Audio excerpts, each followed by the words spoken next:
નમસ્કાર દર્શક મિત્રો, હું જપન શાહ કાનમ એક્સપ્રેસ ન્યૂઝમાં આપનું સ્વાગત છે। જોઈએ આજના મુખ્ય અને મહત્વના સમાચાર।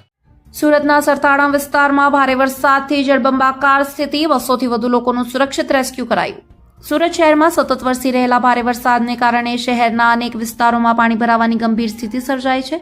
ખાસ કરીને સરથાણા વિસ્તારમાં ભારે વરસાદને પગલે રસ્તાઓ, રહેણાંક વિસ્તારો અને શૈક્ષણિક સંસ્થાઓમાં વરસાદી પાણી ઘૂસી જતા જનજીવન અસ્તવ્યસ્ત બન્યું છે। નીચાણવાળા વિસ્તારોમાં પાણીનો ભરાવો થતા સ્થાનિક રહેવાસીઓને ભારે મુશ્કેલીઓનો સામનો કરવો પડી રહ્યો છે। સરથાણા પોલીસ સ્ટેશનની બાજુમાં આવેલી આદર્શ નિવાસી શાળામાં પણ વરસાદી પાણી ઘૂસી જતા અંદાજે 40 જેટલા વિદ્યાર્થીઓ શાળાના પરિસરમાં જ ફસાઈ ગયા હતા। ઘટનાની જાણ થતાં સરથાણા પોલીસ સ્ટેશનના પીઆઈના માર્ગદર્શન હેઠળ સમગ્ર પોલીસ સ્ટાફ તાત્કાલિક સ્થળ પર પહોંચી ગયો હતો। સાથે જ સુરત ફાયર એન્ડ એમરજન્સી સર્વિસની ટીમ પણ બચાવ કામગીરી માટે ઘટના સ્થળે દોડી આવી હતી।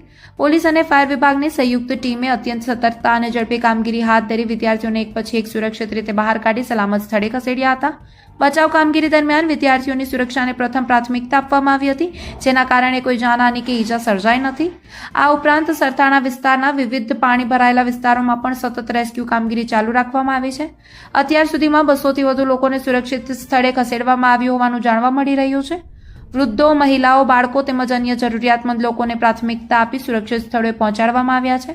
સરથાણા પોલીસ અને ફાયર વિભાગની ટીમો હાલ પણ અસરગ્રસ્ત વિસ્તારોમાં સતત પેટ્રોલિંગ કરી રહી છે અને જ્યાં જરૂર પડે ત્યાં તાત્કાલિક બચાવ કામગીરી હાથ ધરી રહી છે।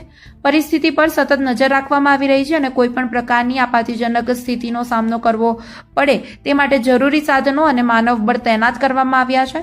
પ્રશાસન દ્વારા નાગરિકોને અપીલ કરવામાં આવી છે કે તેઓ અનાવશ્યક રીતે પાણી ભરાયેલા વિસ્તારોમાં જવાનું ટાળે, વરસાદ દરમિયાન વીજ થાંભલા, ખુલ્લા ગટરો અને પાણીના તેજ પ્રવાહથી દૂર રહે તેમજ કોઈ પણ ઇમરજન્સી પરિસ્થિતિ સર્જાય તો તાત્કાલિક પોલીસ અથવા ફાયર વિભાગનો સંપર્ક કરે। પ્રશાસને લોકોને અફવાઓથી દૂર રહી માત્ર અધિકૃત માહિતી પર વિશ્વાસ રાખવાની પણ અપીલ કરી છે। રિપોર્ટર સાગર સોલંકી, સુરત।